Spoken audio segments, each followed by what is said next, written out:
Hello, I'm Lindley Gooden, reformed journalist and curious human. Welcome back to Explainiacs. This is number 4, and this time we're going to take one giant leap into a whole new way of life.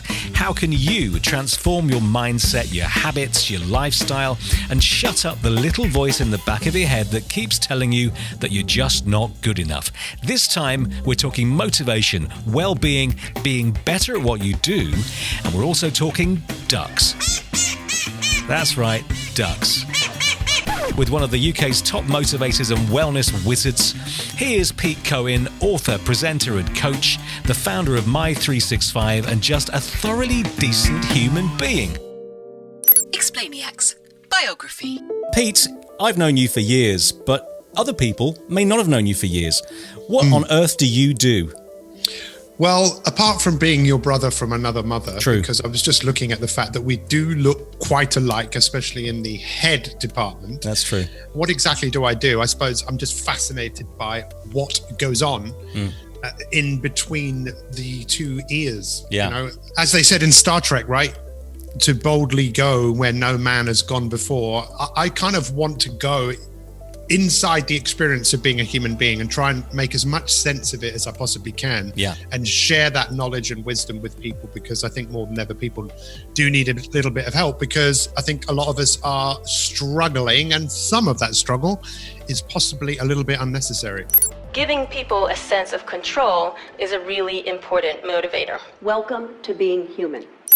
New subject. Description. So, Pete, why are we here today? What can I do to identify in myself what I've got potential for, what I could, maybe should be doing, and what I would also be really happy doing in my life? It's all about learning how to think greater than you feel. It's estimated that human beings have anywhere between 30, 40, 50, 60, 70, 80,000 thoughts in one day. Most of those thoughts are redundant, but we keep thinking them, which produces emotion. Human beings love to feel good, love to feel driven, love to feel like we're achieving. The only way to do that properly is to learn to think greater than you feel. Tell us about ducks.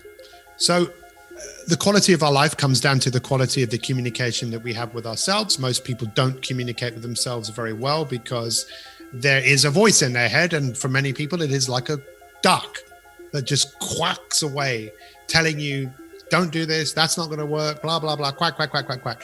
If we do not learn how to shut the duck up, we will be a victim of a voice that just wants us to stay where we are. Would you encourage us to listen to dogs more? Yes, probably, because we should always be the person that our dog thinks we are, which is amazing. That was well handled. Explainiacs. Step 1. If we talk about the way that people approach problems in life, I think a lot of us, and I'm certainly guilty of this, retract. We bring ourselves back into our core to think, okay, well, I'll defend my borders. What you do is help people to try to get a different perspective on who they are and what they can do, because, of course, you see that in them, whereas most people don't see it in themselves. Yeah, I think we've all got superpowers, right? I think we all just got these unique gifts. And maybe one of the gifts that I have is, and it sounds cheesy, I see potential in people. I'm fascinated by human beings. But what's fascinating with all of that, and this is why I love your podcast, Explainiacs, and the whole thing about the curious person, the curious mind, curiosity, I don't know whether it killed the cat or not. I think the cat survived. I think he was on life 7 by that time. Oh, fine. Curiosity is one of the most important attributes of any human being. Because if we're not curious, especially about ourselves, what we recreate is our past. And I've recently been doing a lot of work on thoughts. Yeah. What are thoughts? Why do we have them? And there are many theories about that, but a lot of the experts will agree that one of the key characteristics of thoughts is to remember. Yeah. So we have thoughts so that we can remember how to do something, and we just do it. But of course, what many of us are remembering is things that have happened in our past that we don't want to recreate, or we think that's how we're supposed to react in that situation. The minute you say, I don't know what I'm doing, I'm stuck, you will find that lots of people who love you will rush in and take care of you. Moving on. Step 2. Obviously, most of us know, unless you are totally well adjusted, that there are certain reactions that we have that are more negative than they need to be, and they are recurring, and you know when you approach that situation or that comment comes your way, you're going to feel bad about it, even though you kind of know you don't need to. How do you start to shift our perspective to make that a healthier reaction? So the language of our brain is thoughts. The language of our body is feelings. So if you think of it like this, your unconscious mind is your body. Because whenever you have a thought, that thought stimulates a feeling in your body. For example, if I said, look, I think I'm going to be late, or I'm going to be late. That's a thought. That thought then is manifested in my body as a feeling. And that feeling could be stress. Oh yeah, you are going to be late. So that feeling then goes back to my head to confirm that I was right for having that thought. Yeah. And then it loops. And curiosity first is an awareness of what's going on. But we live in a world where there's so much stimulation, there's so much distraction, things that are pulling on our attention, that most of us actually find it quite hard to pause and observe what is going on, that thoughts produce emotion. But we can, and this is the biggest challenge, we can learn to think greater than we feel. And people have known about this for thousands of years. 2,500 years ago, they were talking about meditation, your ability to step in to that space of stimulus and response.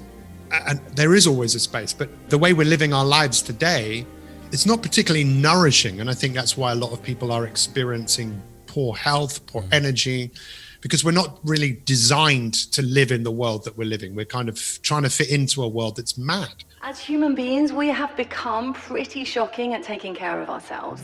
We are now at step 3. Let's work backwards. When you do find that space, that healthy space, the one where you can see clearly, you can think clearly, what is it like? What does it feel like? Can you visualize that for us so that we know what we're looking for? But let me put it to you like this. Most people think the most important currency in the world is money. And money's great, but personally, I think the currency of energy, the feeling of being alive, the currency of being inspired about something that you're excited to do, to create. And then the other two are, for me, peace. Just being able to experience some peace. And then freedom. To be free, to be peaceful, is to be where you are.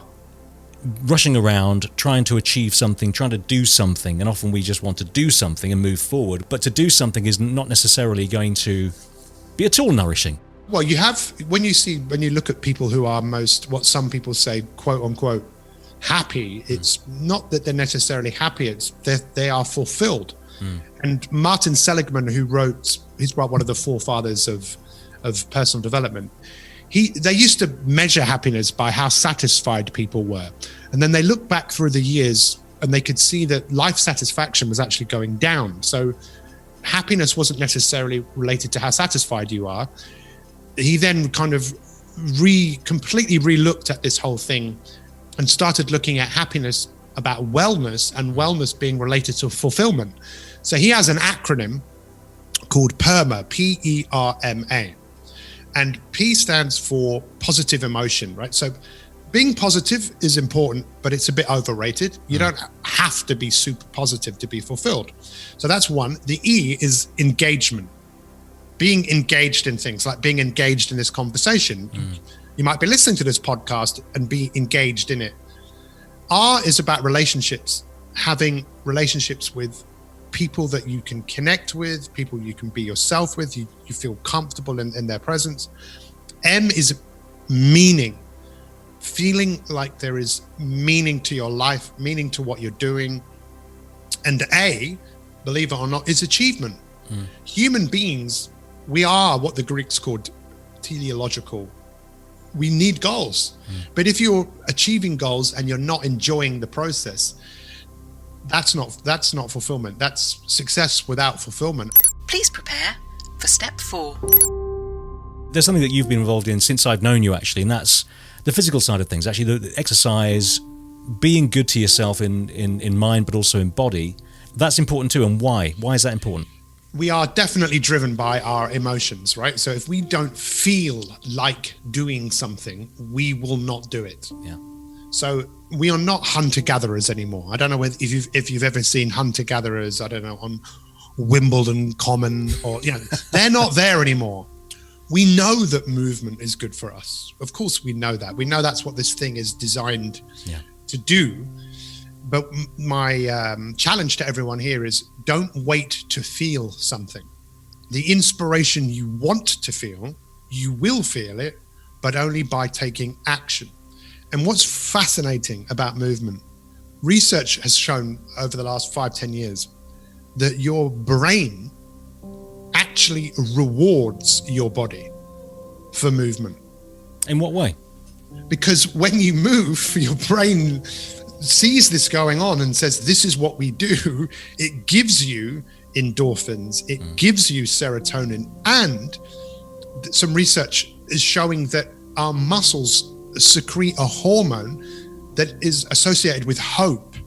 How interesting. This is crazy, right? Yeah. So people might say, I feel hopeless, I feel down, I feel depressed. I'll say, okay, happy to talk to you, but could you go and do 5,675 steps?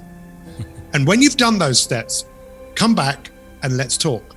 Some of this research, there's a book called The Joy of Movement? Kelly McGonigal is the author. Yeah. And she's done a whole thing looking at movement. And somehow some research has shown that if you do less than around 5,600 steps, you are more prone to depression, worry, anxiety, right? Right. And then you look at the average amount of steps that they do in the United States. It's about 4,900 and something. Yeah. Globally, it's a little bit higher. And I think some people won't accept that movement is a medicine that makes us feel better. Explainiacs, a look to the future. We all want to be heroes in the end, or maybe not all of us, but most of us do, in terms of when we exit our life. And in the book, The 7 Habits of Highly Effective People by Stephen Covey, he said that the second habit is to begin with the end in mind. And I think about this a lot. I think about, if I died and Lindley, you were at my funeral, I'm thinking, what would I like to be hearing people say about me? 2 questions. First of all, when you're at your own funeral, looking in on us, they're celebrating you and your life, what is it that you would like people to be saying about you, Pete? Well, the first thing I want them to be doing is smiling. Yeah. And that was a good reminder, you asking me that question, because, humor is a very important value to me in my life, but sometimes I forget. So I need to remember just how important that is. And so I want people to be smiling and laughing, and I want them, and this is exactly with my dad, right? So my dad almost 2 years ago passed away, and at his funeral, there was too many people to go in. Right. And loads of people wrote letters and gave them to my mum. I didn't look at them. I didn't want to look at them to start off with. But then I started looking at them and I could see a pattern. And the pattern was, which it surprised me a little bit, but in another way it didn't. Most people said something similar, that my dad always had time for them. My dad was interested. He was curious. He'd ask questions, right? And he did that for so many people. What about you? Hang on. So what about your funeral? Because I'll be there. Yeah, right. So what I'd really like is if people said he was always different. He was always his own person. I also want them to say he was a brilliant spy. We never knew it. That'd be excellent. Explainiacs, in conclusion. So let's wrap it up then. Let's work out what we can do right now to start to think differently, look, you talked about enjoyment, you talked about movement, you talked about having a goal, but believing in yourself is still a test for people. So what can I do now to move forward and start to take a more conscious route that I've chosen? Well, it's all about having a necessity to act, right? If there is no necessity to act, you will keep settling. So like I said, having something that you're inspired to do and create that is in front of you, that is going to be maybe a bit difficult or a bit challenging. If you don't start to think about the obstacles that could come their way, then when an obstacle comes, most people just give up. In fact, there's an old Chinese proverb that says a path with no obstacles doesn't go anywhere. And there's a book called The Obstacle is the Way. It's not like the obstacle is in the way. Yeah. The obstacle is the way, because how many people do you think in life have ever created anything and it just worked perfectly first time? Yeah. But the necessity to act requires you to do things when you don't feel like it. And there is this space which people say is about 5 seconds. And one of the key, it's such a simple thing to do, what I'm about to say, it's such a simple thing not to do. And there's a lady called Mel Robbins who's written a whole book on this. It's called 5, 4, 3, 2, 1, right? I wouldn't say just do it. I'd say just get started. Just start. 5, 4, 3, 2, 1. Get out of bed. 5, 4, 3, 2, 1. Start moving. 5, 4, 3, 2, 1. Pick up the pen, start writing. 5, 4, 3, 2, 1. Just recognize that if you don't do that, you'll just say to yourself, right, let's do that. But before I do, I'm just going to check out this cat video on YouTube. It's a very good cat video, to be fair, Pete. It's fantastic. And you know what happens after you watch one, another one pops up, and then you've watched 10, and then you think, what? I can't actually remember what was that?